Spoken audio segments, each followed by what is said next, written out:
Salve. Berjumpa lagi dengan saya pada perenungan hari ini tanggal 28 September 2025. Kembali saudara, kita mempunyai syukur di dalam doa kepada Tuhan Allah kita yang selalu memberkati kita, dan juga jangan lupa berilah senyuman kepada sesama kita. Kita awali perenungan pagi hari ini dengan tanda kemenangan yang telah diberikan oleh Tuhan kepada kita, dalam nama Bapa dan Putra dan Roh Kudus. Amin. Mempersiapkan hari esok. Bacaan liturgi hari ini diambil dari Nubuat Amos 6 ayat 1a, dilanjutkan ayat 4 sampai dengan 7. Bacaan kedua 1 Timotius 6 ayat 11 sampai dengan 16, dan Injil Lukas 16 ayat 19 sampai 31. Saudara-saudaraku yang terkasih, dalam letret OMK saudara, seorang pembimbing bertanya kepada seorang anak, "Apa tujuan hidupmu, nak?" Dengan mantap dia menjawab, 4K. "Maksudnya apa?" tanya sang pembimbing. "Ya, tujuan hidup saya adalah kuliah, kerja, kaya, dan kawin." Mendengar itu pembimbingnya tersenyum lalu berkata, "Jangan lupa K kelima ya." "Apa itu K kelima?" tanya anak itu dengan antusias. Sang pembimbing menjawab, "Kuburan." Remaja itu terkejut, lalu dia diam 1000 bahasa. Ia tidak tahu hendak berkata apa lagi, karena ia memang tidak siap untuk K kelima itu.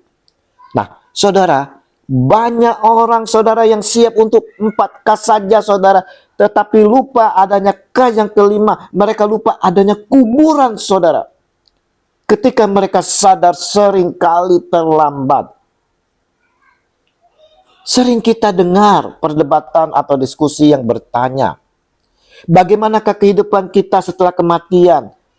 Apakah mereka yang telah mati merindukan yang ditinggalkan?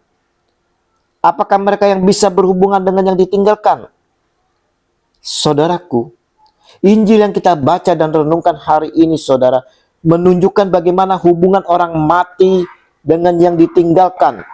Diceritakan saudara seorang kaya, mana hidupnya selalu berpakaian jubah ungu dan kain halus, dan setiap hari ia bersukaria dalam kemewahan. Lukas 16 ayat 19. Sedangkan saudara Lazarus, seorang pengemis saudara, badannya penuh dengan borok, berbaring dekat pintu rumah orang kaya itu, dan ingin menghilangkan laparnya dengan apa yang jatuh dari meja orang kaya itu. Malahan anjing-anjing datang dan menjilat boroknya. Lukas 16 ayat 20 sampai dengan 21. Dan diceritakan saudara, keduanya meninggal. Orang miskin itu lalu dibawa oleh malaikat-malaikat ke pangkuan Abraham. Sementara orang kaya itu saudara, menderita sengsara di alam maut, memandang ke atas dari jauh bilanya Abraham dan Lazarus duduk di pangkuannya. Lukas 16 ayat 22 sampai dengan 23. Saudaraku, melihat ini, orang kaya itu yang menderita kepanasan dan haus, lalu ia berseru kepadanya, "Bapa Abraham, kasihanilah aku, suruhlah Lazarus supaya ia mencelupkan ujung jarinya ke dalam air dan menyejukkan lidahku, sebab aku sangat kesakitan dalam nyala api ini." 16 ayat 24. Tetapi Abraham berkata, "Anak, ingatlah bahwa engkau telah menerima segala yang baik sewaktu hidupmu, sedangkan Lazarus segala yang buruk.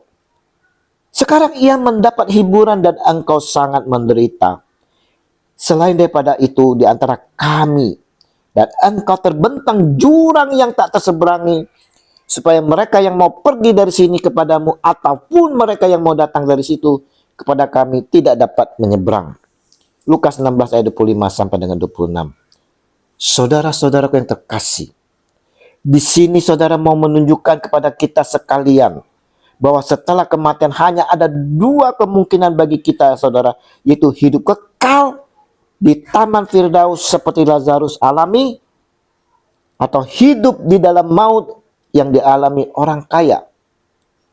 Nah, kemana kita nantinya pergi?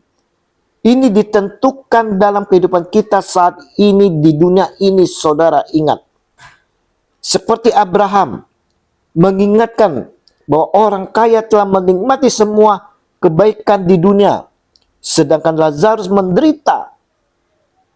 Abraham juga menegaskan bahwa saudara-saudara mereka memiliki peringatan dari kitab suci dan tidak akan percaya bahkan jika ada yang kebangkitan dari kematian. Nah, saudara-saudaraku, sebagai refleksi kita saat ini, saudara, bagaimana kehidupan kita saat ini? Apakah kita seperti orang kaya yang hanya menikmati secara pribadi semua yang kita miliki? Apakah kita mengimani akan setiap firman dan selalu mengindahkan segala perintah atau peringatan yang diberikan?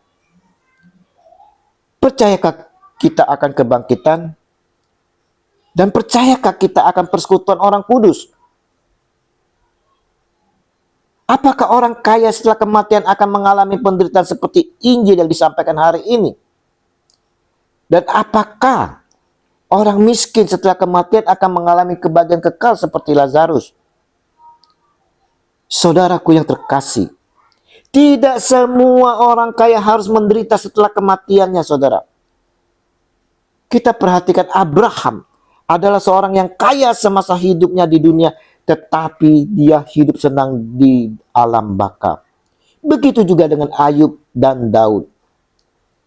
Sebaliknya, Lazarus hidup senang di Firdaus bukan pula karena ia miskin, saudara. Banyak juga orang miskin yang menderita di alam maut. Inti masalahnya adalah, saudara, orang kaya itu tidak mempersiapkan diri menghadapi hari esoknya, sedangkan Lazarus mempersiapkannya. Meskipun miskin dan menderita, Lazarus tetap percaya dan hidup berkenan kepada Allah. Apakah kita sudah mempersiapkan diri untuk menghadapi hari kematian kita, saudara? Seandainya saudara seandainya esok adalah hari kematian kita, saudara. Kemanakah kita nantinya, saudara? Apa yang sudah kita perbuat? Sudah siapkah kita? Regi minggu hari ini, saudara, mau mengingatkan kita semua bahwa kekayaan bukanlah masalah bagi kita untuk bagaimana setelah kematian dari kehidupan ini, saudara. Tetapi, saudara, cara kita menggunakan kekayaan dan milik kita. Orang kaya yang hidupnya hanya untuk diri sendiri dan mengabaikan orang di sekitar yang menderita, yang hanya mementingkan diri sendiri, akhirnya akan menanggung penderitaan abadi, saudara. Sedangkan yang miskin dan menderita di dunia justru menikmati kebahagiaan kekal di pangkuan Abraham. Karena dalam kemiskinan dan penderitaan mereka masih bisa bersyukur dan dekat kepada Tuhan. Mereka menggantungkan kehidupan di tangan Tuhan. Sedangkan, saudara, orang kaya tersebut menggantungkan kehidupan mereka pada apa yang mereka miliki. Maka saudara-saudaraku yang terkasih, melalui Injil hari ini, saudara, kita diingatkan untuk saudara dapat bertanggung jawab dalam penggunaan kekayaan kita. Kekayaan seharusnya menjadi berkat bagi sesama, bukan tembok yang memisahkan kita darinya. Kita juga diingatkan untuk peduli terhadap sesama, saudara. Pentingnya perhatian dan cinta kasih kepada sesama, terlebih kepada mereka yang membutuhkan. Dan penting percaya ada kehidupan setelah kematian. Adanya kehidupan kekal setelah kematian, dan ini perlu saudara kita persiapkan sejak sekarang saat ini selagi kita masih hidup di dunia ini. Maka saudara-saudaraku, untuk menguatkan iman kita ini, saudara, akan kebangkitan dari kematian, perlunya kita meneguhkan iman kita dengan selalu mendengarkan firman-firman Tuhan yang menghidupkan serta menolong kita menjalani hidup yang benar. Mari saudara-saudara, kita mau, saudara, mempersiapkan diri kita untuk hari esok, yaitu sekarang, saat ini, saudara, bukan nanti, saudara. Kisah orang kaya dan Lazarus mengajarkan 3 hal penting berkenaan dengan hal ini.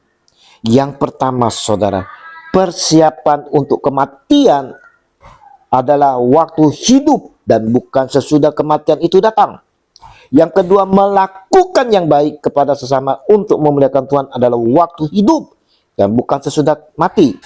Yang ketiga, memberitakan Injil dan percaya Injil adalah pada waktu hidup dan bukan sesudah mati. Kemuliaan kepada Bapa dan Putra dan Roh Kudus, seperti pada permulaan, sekarang, selalu, dan sepanjang segala abad. Amin. Dalam nama Bapa dan Putra dan Roh Kudus. Amin. Selamat berhari Minggu. Mari kita persekutuan hati bersama keluarga untuk menyambut Tuhan kita dalam perjamuan Ekaristi, dan terimalah perutusan karena kita diutus. Shalom aleichem.